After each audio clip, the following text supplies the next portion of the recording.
Hi guys, this is the second video in this series where I'm using the component inside the Freenove Ultimate Starter Kit to go through each chapter in the tutorial. So in this video, I'm going through chapter 2, which is called Buttons and LEDs. In this chapter, there's two projects that I'll be doing. The first project 2.1, which is called Push Button Switch and LED, and project 2.2, which is called Mini Table Lamp. Like the previous video, the first part I'll be fixing up the component and the wiring on the breadboard. The second part, I'll be writing the program using the Python programming language in the Raspberry Pi. And finally, I'll be testing out the project.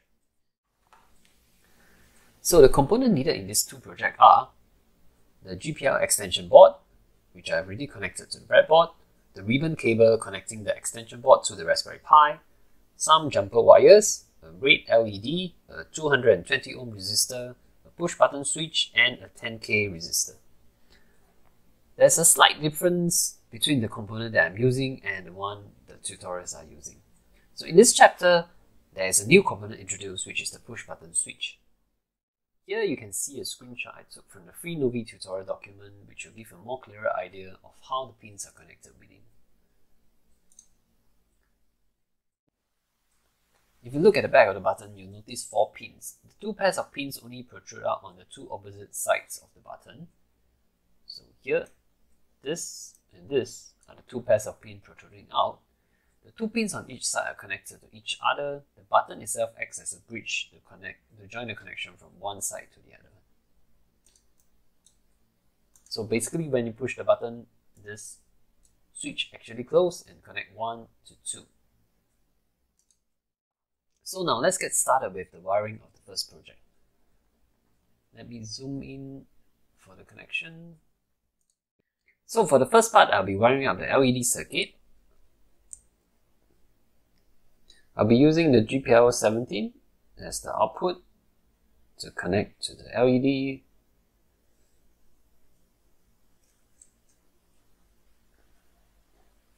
And I'll connect up to my 220 ohm resistor here. And remember that there's 2 pins on the LED. One is the longer one and the shorter one. The longer one will go to the resistor first, and the shorter one will go back to the ground.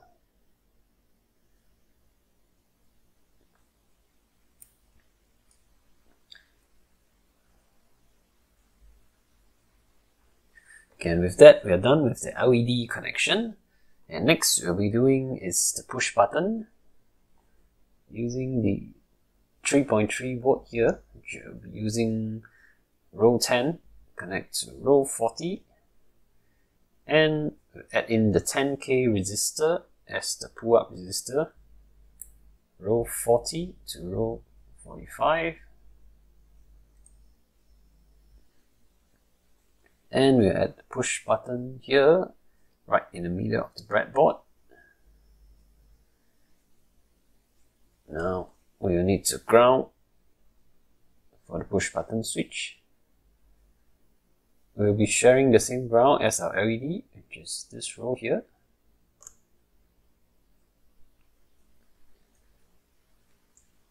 And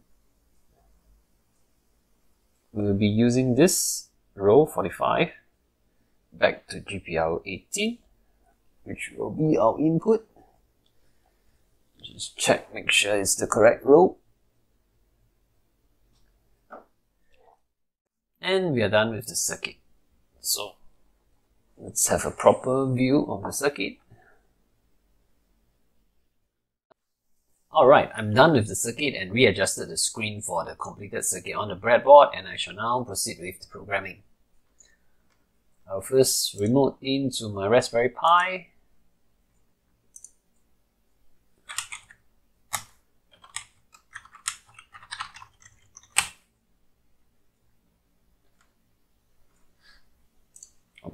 Must have keyed in the wrong password.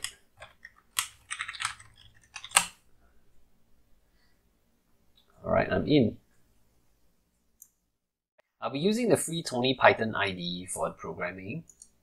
You can find it here under Programming and Tony Python IDE. I believe this should be all pre-installed in the Raspbian OS. And we shall now start the coding. So for the first part, we have to import the Raspberry Pi.gpio module.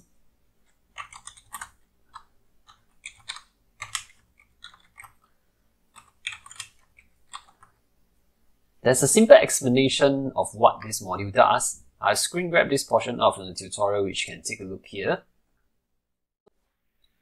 So the next is to define the pin. We have two pins here. One is the LED pin, which we'll define as pin 11, and the next will be the button pin, which we will define as pin 12. Just like the previous video, I extract out this pin layout from pinout.xyz website, which I'll be using as a reference for the Python program. You can see it here.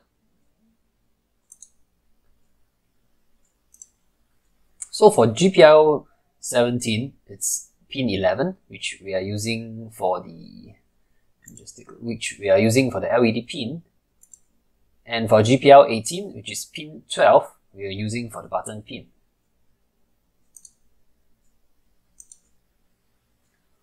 Oops, close the wrong window.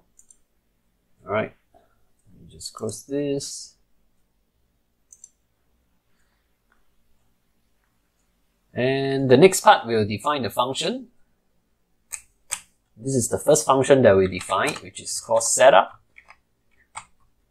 So basically, this function here will be defining all the individual pin, but the first thing we have to define definitely is the board numbering.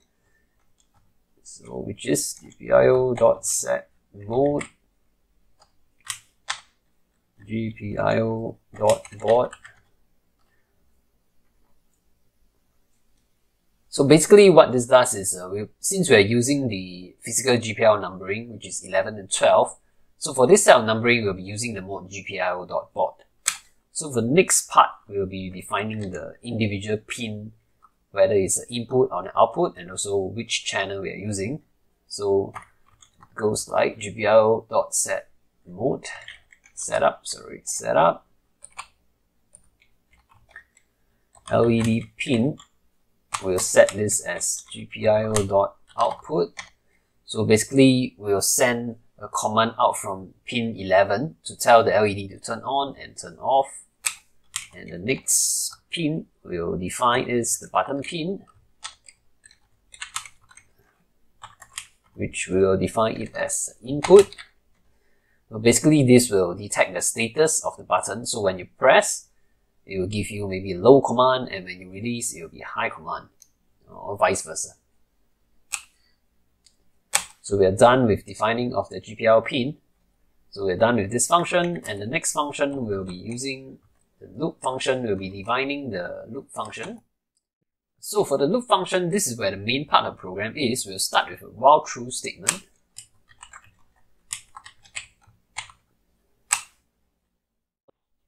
This will allow the program to keep looping and check the status of the button, and it gives the command to turn on or off the LED. So for checking of the status and giving command, we'll be using the if and else statement. So the code will go like this: if gpio.input, if the button pin is gpio.low. What this means is if the button is actually pressed, you will perform the below function, which is to turn on the LED. So we'll use gpio.output and defining the channel pin, LED pin, and giving it a command high, which is to turn on the LED. So after turning it on, we definitely want to give a message to say that the LED is turned on.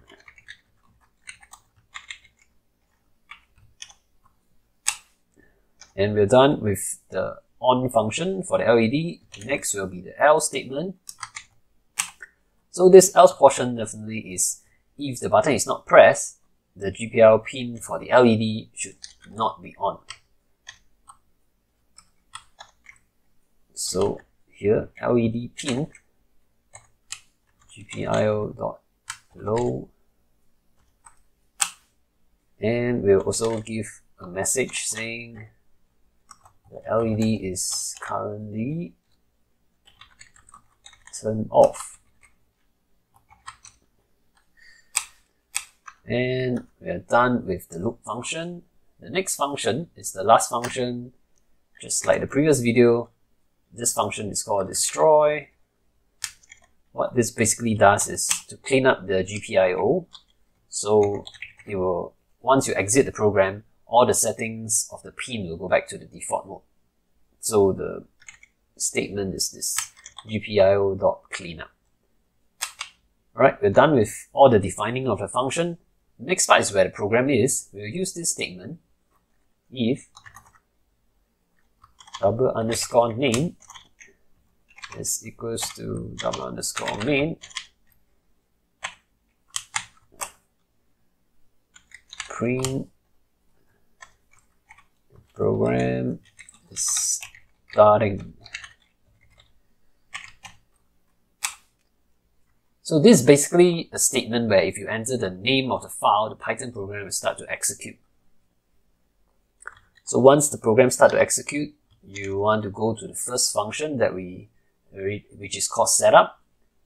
And once all the GPL pin is set up, you'll start the main program, which we'll use with this try function, try statement, and start the loop function. And we'll give accept statement so that if you press on the keyboard, Ctrl C, you will end the program.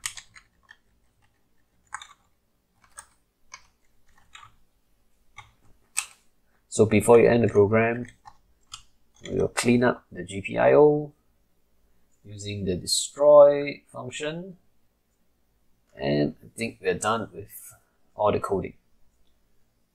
Just do a scan through.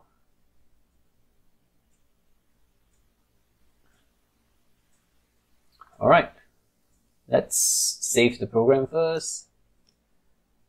Give it a name, button, and LED. And we can proceed now to run the program.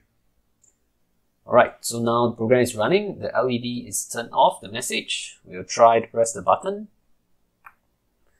So when the button is pressed, the LED lights up and the message is LED turned on, and if you release the push button, the LED light will go off and the message will be LED turned off. We'll use Ctrl C to exit the program, and the program is exit. Next, we'll try it on the terminal just to make sure it works as supposed to. And we'll run the program with the Python name, call button, and LED py. Alright, now the message is LED turned off, and same thing, we'll press the push button and the LED should turn on and the message should be LED turned on. And when we release, it will give us the message LED turned off and the LED light will go off. Alright, we'll Ctrl C and exit the program. And we're done with the program. So for the mini tableland project, I'll do it in the next video. I hope you guys like this video and do give a like and subscribe. I'll see you guys in the next video.